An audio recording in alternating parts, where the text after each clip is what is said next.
Vous regardez Congo Web Télévision, magazine Excellence, c'est l'heure. Mesdames, Messieurs, l'actualité nous oblige à organiser ce débat au sein du magazine Excellence. Le chef d'État constatait qu'il avait la bonne volonté de pouvoir faire les choses pour lesquelles il avait été élu.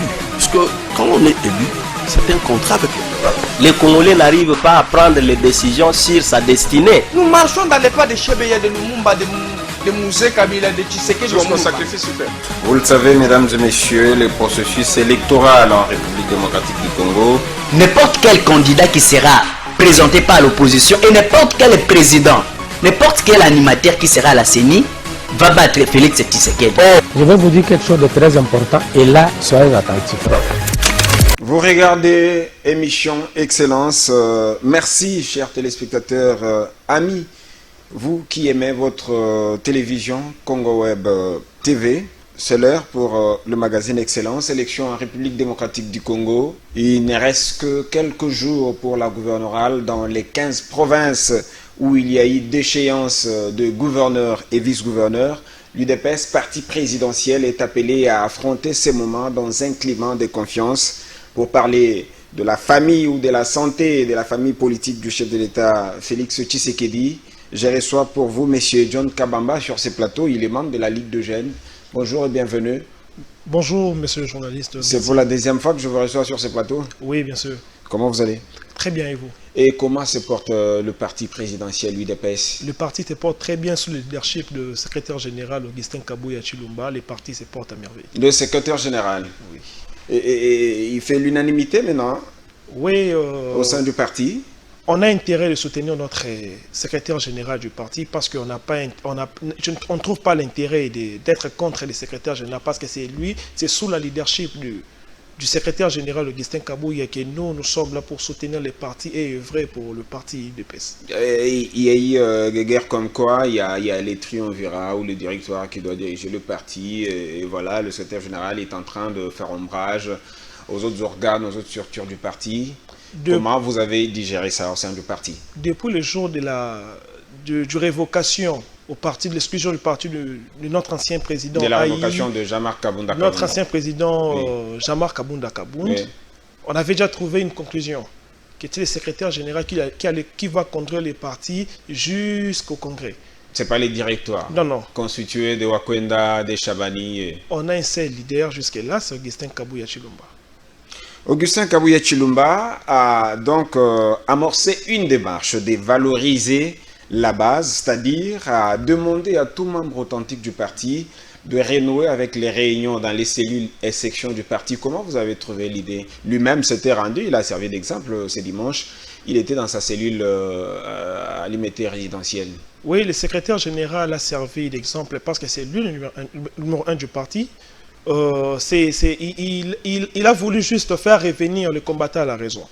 Parce que normalement, l'enregistrement, l'adhésion se passe à la base. Ce n'est pas à la 10e rue qu'on vient s'inscrire comme membre de l'UDPS. L'adhésion se passe à la base. Est-ce que le parti au pouvoir serait-il en train de se réveiller de son sommeil? Puisque à un certain moment, le parti avait donné l'idée de sommeiller un peu. On ne sentait pas le parti au point que les gens trouvaient que le parti ne pouvait pas faire face aux élections si il était donné l'occasion à la CENI d'organiser les élections aujourd'hui. L'UDPS a toujours été prêt à tout. Je ne vois pas comment je ne comprends pas comment est-ce que vous pouvez dire que l'UDPS était endormi. On a passé plus de 35 ans de lutte à l'opposition. Oui, mais puisqu'on parle des infiltrés qui ont fait l'activité, on a suivi Augustin Kabuya qui disait par exemple que ces infiltrés sont à la base de messages pour dresser l'opinion contre le chef de l'État. Donc, depuis tous ces temps, c'est à peine qu'il vient de donner les mots d'ordre aux membres d'aller se faire enregistrer, se faire identifier aux cellules. On a comme l'impression que c'est à quelques pas des élections générales que l'UDPS se réveille de son sommeil.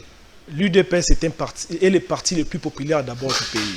Il faut comprendre que l'UDPS est tellement peuplé qu'on a l'ensemble de tout genre de personnes. On a beaucoup de membres et tout le monde peut se déclarer membre de l'UDPS parce que pour le moment, l'UDPS est la femme le plus belle du pays. C'est tout à fait normal que tout le monde... présidentiel. Mais oui. L'UDPS, c'est l'UDPS qui a la gestion du pays.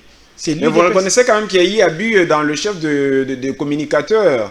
Nous voyons là certains parlementaires debout qui se faisaient caisse des résonances de certains politiques. Merci beaucoup pour ce sujet. J'aimerais mettre un point sur les... Normalement, l'UDPS n'a pas une coordination des communicateurs. On a un secrétariat national de communication qui est géré par M. Simon Kalinga, le secrétaire national chargé de la communication du parti. Et c'est à lui de détecter les communicateurs du parti. Une coordination, un organe de coordination des communicateurs. Il n'y a pas le collectif de parlementaires debout. Il n'y a pas le Parlement debout d'abord est un organe informel du parti. Ce n'est pas un organe statutaire. Mais c'est là qu'on trouve beaucoup de communicateurs. Mais tout le monde peut communiquer de l'UDPS. Il est membre de l'UDPS. Si c'est son qu'il est sympathisant, il peut parler du chef de l'État. Mais cela ne fait pas de lui un communicateur légal du parti. Parce qu'il doit avoir une notification du secrétariat national de communication du parti. Si vous avez une notification que le secrétaire national chargé de la communication du parti vous notifie comme étant communicateur du parti, là on peut comprendre que c'est tout à fait normal que vous parlez du parti. Mais lorsque vous venez vous-même dans les réseaux sociaux... Où est-ce que vous voulez en venir? Vous voulez dire aujourd'hui que désormais, tout parlementaire debout qui se réclame communicateur, bien entendu, doit avoir les cutus de Simon Kalinga, c'est ça? Oui, c'est ce que le secrétaire général a pris comme décision. Il a ordonné au secrétaire général national chargé de la communication, M. Simon Kalinga, de détecter des communicateurs qui seront notifiés à partir du secrétariat national de communication. Donc on n'entendra plus, puisque c'est vous qui dites que l'UDPS, ça a toujours été le système de pyramide renversée. Qui a la démocratie, et que les communicateurs sont aussi à même, au nom de la démocratie, de parler au chef de l'État, que voilà, Okoki Makambouté, par exemple, des phrases comme ça, voilà les phrases qui énervent Augustin Kabouya. Moi, jusque-là, je n'ai pas vu, je n'ai pas entendu une personne, même membre de l'IDPS, si, au chef de l'État. Il y en a eu qui ont fait des déclarations comme ça, que le chef doit... Bakoki Makambouté, voilà, c'est ce qu'il y a eu des phrases comme ça, que Fati doit faire attention, puisque Bakotumba Bango Piné, en 2023, à Bilo Bongo. Ah, là, vous parlez de M. Fils Moukoko. Ah, c'est vous qui l'avez dit. Bon, moi, je peux dire une chose d'abord. Le monsieur qui a parlé ce genre de choses, lui-même, d'abord, on ne l'aperçoit même plus à l'UDPS. Non, mais Moukoko, c'est un membre de l'UDPS, non? Oui, c'est un membre de l'UDPS. Je ne peux pas nier, mais nous sommes en démocratie. Tout le monde peut parler ce qu'il veut. Mais le vous admettez quand même ce qu'il a parlé de la démocratie. Mais il faut savoir une chose. À l'UDPS, il y a ce qu'on appelle l'auto-exclusion. Monsieur Fils Moukoko s'est auto-exclu depuis longtemps. Ah, déjà? Depuis. Mais lorsque vous vous souvenez, je vous dirai une chose. Donc, il n'est plus membre de l'UDPS, c'est ça? Il s'est auto-exclu. À l'UDPS, on ne peut jamais participer à une autre réunion de notre parti politique sans pour autant avoir l'autorisation du parti. Mais on a vu à maintes reprises M. Fils Moukoko participer à des réunions de l'UNC. Oh. Oui. Participer de Vital Kamerhe. Maintes fois. On l'a même aperçu au siège national. Est allé prendre part à la réunion du pacificateur. On l'a même aperçu au siège national du PPRD avec M. Bon, je n'aimerais pas parler de M. Fils Moukoko parce que avec c'est un combattant de l'UDPS, avec Luni Akilanga. Ok. Le chargé de mobilisation du PPRD, si je ne me trompe pas. Fils Moukoko a...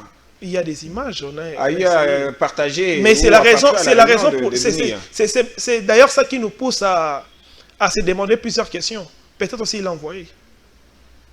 Alors, nous parlons des élections. J'ai tout à l'heure parlé ou annoncé la gouverneurale dans les 15 provinces où il y a eu déchéance de gouverneurs et vice-gouverneurs. Pour ne parler que de la province du Kasaï oriental, par exemple, où il y a du grabuge au sein de votre parti, puisque là, nous avons le candidat choisi par le parti aux primaires, Mathias Kabeyama Tiabidi, d'une part, et d'autre part, nous avons le conseiller principal du chef de l'État, David Moukeba. Quelles sont les chances que vous accordez à ces candidats? D'abord, vous avez opté pour quel candidat? Puisque tous sont sociétaires de l'UDPS. Bon, j'espère que vous êtes informé que le candidat unique de l'UDPS, c'est M. Mathias Kabeyama Tiabidi. La première des choses. Le candidat qui a été obtenu après les primaires. Après les primaires, par la CEP, oui. C'est M. Mathias Kabeya Machiabi. Oui, mais Moukeba, vous le mettez où puisqu'il est... Il continue à être membre de l'UDPS. Mais oui, s'il était choisi comme Et candidat... sur quoi conseiller principal du chef de l'État? S'il était choisi comme candidat commun de l'UDPS, on allait le soutenir. Mais pour le moment, c'est Mathias Kabeya. Mathias Kabeya a été choisi comme candidat commun de l'UDPS. On a intérêt de soutenir le nôtre. Et c'est ce que je peux appeler... Et David n'est pas le vôtre. Mais c'est David Moukeba aussi doit s'incliner à la décision du parti. Et C'est il ça est aussi. en train de challenger Mathias Machabidi. Est-ce que vous n'avez pas peur que l'électorat de Mathias soit dégrené par David, puisqu'il continue, il demeure fils maison? L'UDPS est un parti de discipline. J'espère que nos députés provinciaux... Ça sera une question de mot d'ordre. Hein. Nos députés provinciaux doivent suivre le mot d'ordre du parti. Les candidats uniques choisis par la CEP, c'est Mathias Kabeya Machiabi. Donc moi aussi je soutiens. Alors, comment le parti compte gérer cette affaire avec deux membres du parti à l'élection, alors que le parti a adoubé Mathias Machiabidi comme candidat commun? À vous entendre sur ce plateau. Mais on sait que le stage on a déjà fermé déjà la parenthèse. Il y a déjà un candidat commun du parti. Il y a déjà un candidat choisi par la CEP, Mathias Kabeya Machiabidi. Et on avait même réuni tous les candidats. C'est eux-mêmes qui ont choisi Mathias Kabeya. Et d'autres mécontents, ce n'est pas comme ça qui se passe. Parce que, et les cas, David, comment il doit être sur le plan de discipline du parti? Bon, je n'aimerais pas Parce que parler... de pareil, on n'en a pas vu à l'UDPS. Il n'est pas d'abord le seul. On n'en a pas vu au PPRD, lors du règne du PPRD. L'UDPS est un parti très démocrate. Je le répète maintes fois. Même dernièrement, lorsque j'étais dans votre plateau, si j'avais dit ça aussi. Au point qu'on peut avoir autant de membres de l'UDPS qui contestent le mot d'ordre. Il n'y a qu'un seul candidat sur la liste de l'UDPS comme étant candidat gouverneur du Kasaï oriental. C'est Mathias Kabeya. Alors parlons d'abord de causes ou des raisons qui poussent aujourd'hui, entre autres, CP David Moukeba, le conseiller principal du chef de l'État, à être candidat. Parce que il estime que Machiabidi, il a un poids mouche. Ça c'est de un. Et de deux, beaucoup de gens pensent que Machiabidi n'est pas l'homme de la situation. Et c'est un chansard. On peut le dire entre guillemets. Monsieur Mathias Kabeya, la première des choses. Mathias Kabeya était natif d'abord de Mbujimayi. Était natif de Mbujimayi, il a longtemps vécu en Mbujimayi. Oui, mais être natif et vivre la souffrance de cette population-là, ce peuple-là, c'est deux choses différentes. Il était parmi les formateurs il semble que c'est quelqu'un de la diaspora. Il n'est pas de la diaspora, mais Mathias Kabeya finit ses études primaires à Mbujimayi.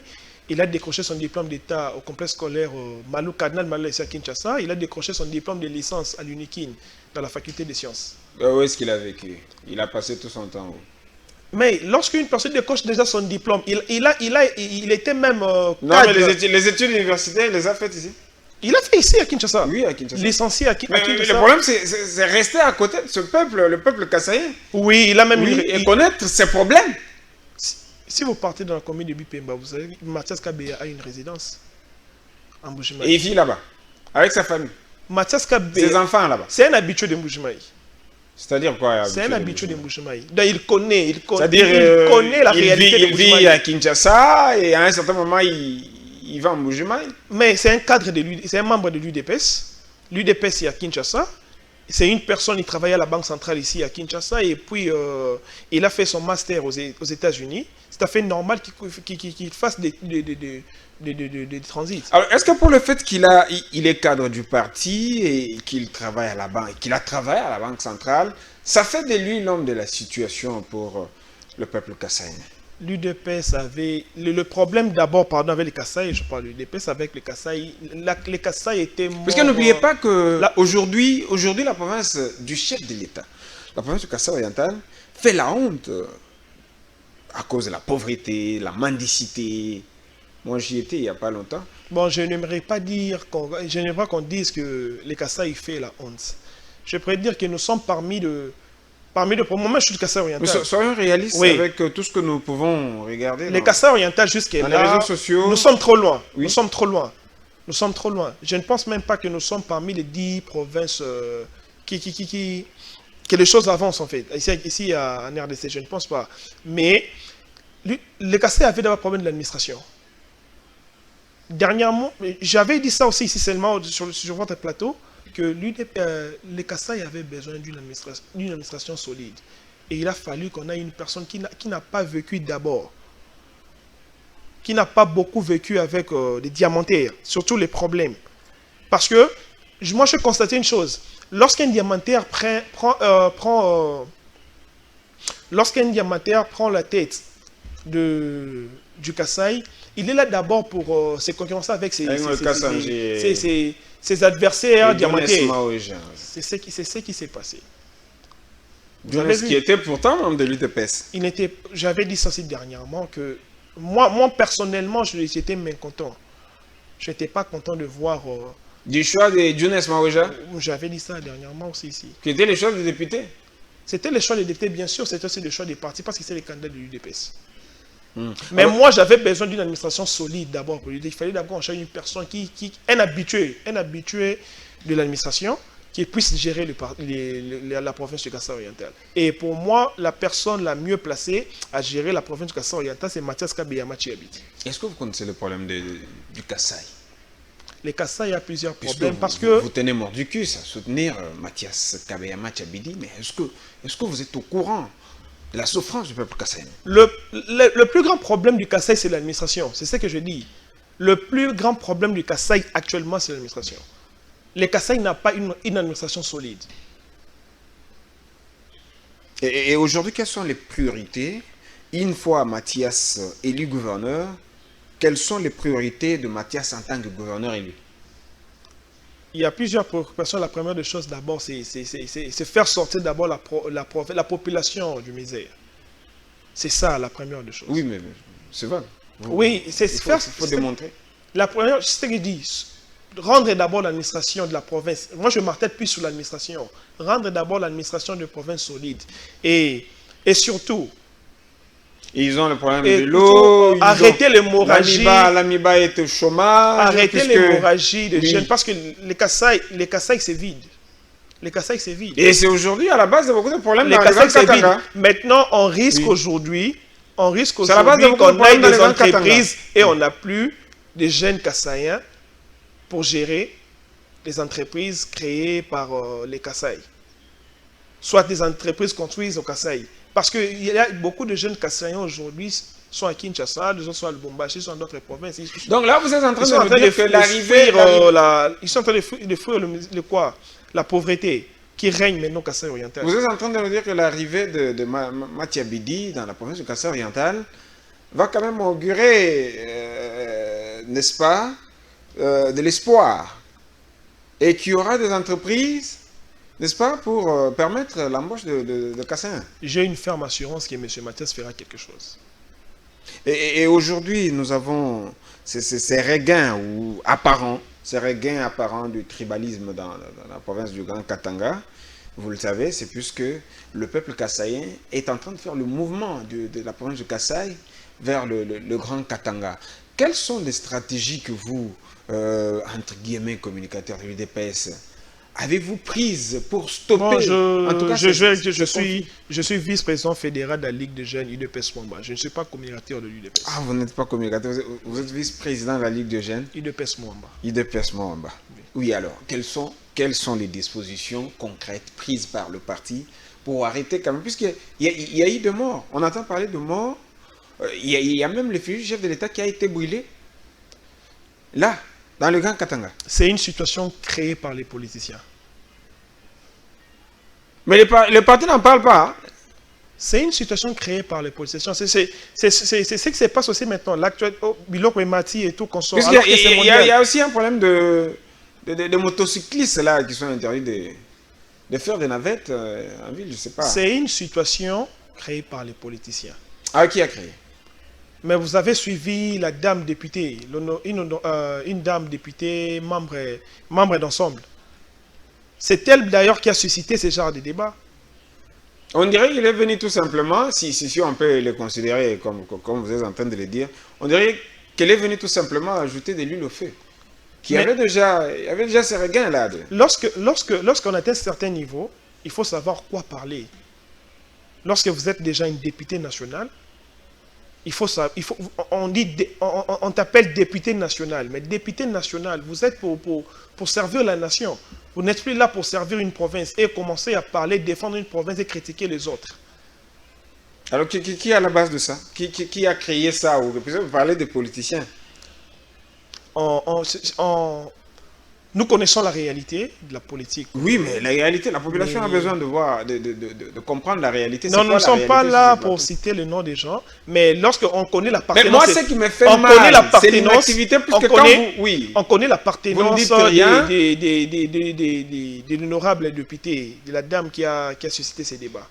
On connaît l'appartenance. Elle appartient... Dominique Mounongo. Dominique Mounongo. Oui. Merci d'avoir cité le nom. Oui. Il appartient à quel parti? Donc, vous voulez dire, elle fait partie de l'ensemble de Moïse Katumbi. Vous voulez indexer Moïse Katumbi qui fait membre à part entière de l'Union sacrée? Bon, moi, tous les jours, j'ai d'ailleurs besoin de l'éclaircissement, de savoir Moïse Katumbi est dans l'opposition, il est dans la majorité. Parce qu'on voit aujourd'hui, il y a d'autres cadres de son parti qui sont au sein du gouvernement, mais ce sont le même cadre du parti qui critique la gestion du pouvoir. Vous n'êtes pas là en train de les charger comme étant à la base de ces tribunaux. Non. Je ne cherche pas une personne ici. Je ne cherche pas une personne. Mais vous reconnaissez au moins que la famille politique de Dominique Mounongo. Lorsque une personne, oui, une députée nationale, membre d'un parti connu, tient des propos pareils, mais pourquoi pas faire une déclaration, soit faire revenir votre membre à la raison? Parce que c'est une députée nationale, elle est connue. Ah, donc vous vouliez que Katumbi, par exemple, si réellement le parti était contre la déclaration de cette dame, oui, il fallait même... Mais il y a eu même Kamitatou qui est intervenu là. À un certain moment, Olivier Kamitatou, oui. Pour soutenir un peu... Vous avez déjà la raison, vous avez déjà la réponse. Lorsque vous parlez déjà qu'une personne qui est en train de mettre l'huile au feu, et il y a des cadres, hauts cadres de son parti, c'est vous qui avez dit que c'est elle qui serait à la base. Moi, j'ai dit tout simplement que s'il faut la prendre dans ce contexte-là, ce qu'elle n'a fait qu'ajouter de l'huile au feu, puisque il y avait déjà un regain de... Cela nous pousse même à réfléchir. Peut-être qu'elle a été manipulée. Peut-être aussi envoyée. Manipulée par qui? Peut-être envoyée. Par qui? Par son parti. Par Moïse Katumbi? Par son parti. Oui, mais le parti appartient à Moïse Katumbi. Mais parce que lorsque, c'est ça que je viens de dire, oui, comment se fait-il une députée nationale tenir des propos pareils et de personnes responsables laisser leur député tenir des propos pareils à la télé? Elle continue toujours d'allumer le feu et le haut cadre de son parti viennent encore pour soutenir cette dame. C'est cruel. Alors, qu'est-ce que le parti UDPS a fait pour, en tout cas, mettre fin à ça, puisque ça ne va pas quand même. J'ai suivi un caucus de députés ressortissants du Katanga, qui a été conduit par le Premier ministre, qui est aussi originaire du Katanga, M. Samalou Kondé, auprès du chef de l'État. Dans les prochains jours, peut-être le chef de l'État fera aussi sa descente là-bas au Katanga. À partir de, comme garant de la nation, j'espère que le chef de l'État va terminer ces situations. Alors, Monsieur John Kabamba, je crois que nous sommes en train de cheminer petit à petit vers la fin de notre émission, avec tout ce que nous venons de dire sur ce plateau. Avec ces regains de tribalisme dans le Grand Katanga, puisqu'il faut vraiment faire tout pour éteindre ces regains de tribalisme. Effectivement. Avec cette pauvreté constatée dans le Grand Kasaï, et cette crise apparente que nous sommes en train de vivre, vous me direz peut-être que c'est à cause de la Covid-19. Est-ce que vous voyez Félix Tshisekedi revenir comme président de la République en 2023, s'il y a élection? D'ailleurs, j'aimerais d'abord préciser que vous-même, vous êtes en train de voir que l'opposition est en train de chercher les dialogues. Nous sommes prêts pour les élections. L'UDPS est prêt pour les élections parce qu'on a un bilan à défendre. L'UDPS est prêt pour les élections. Mais pour quel bilan? On a plusieurs réalisations en 3 ans et 3 mois. Plusieurs réalisations que d'autres ignorent. Parce que l'argent ne circule pas. C'est devenu un jargon. Bon, les autres tambolatés. Bon, les autres tambolatés. Alors que les gens connaissent... D'abord, la première des choses, d'abord, il faut retenir que cette crise que nous sommes en train de subir maintenant, elle est mondiale. Elle est mondiale. C'est partout. C'est partout. Oui, mais quel bilan pour Félix Tshisekedi? On a plusieurs réalisations. Je peux même parler des réalisations. On a plusieurs réalisations. On a trouvé le passeport à $250. Aujourd'hui, les passeports, c'est à 99 $. Mais est-ce que, allez-y chercher ces passeports. Est-ce que vous les aurez? Le passeport, c'est à 99 $. Mais on connaît comment l'homme congolais fonctionne. Tout le monde veut la facilité. On vous dit que mais il semble les passeports, c'est à 99 $. On les a pas facilement. Les passeports en question. Le passeport, c'est à 99 $ et les gens sont en train d'obtenir les passeports à ces prix-là. Et même, il y aurait des gens qui disent que même le billet là, puisque vous allez me parler des billets d'avion aussi. Oui. C'est-à-dire que les billets là, c'est aussi un problème. Aucun billet local actuellement dépasse $200. Alors qu'en 2017, jusqu'en 2018, Kinshasa Goma est à $398. Plus de 70% de réduction.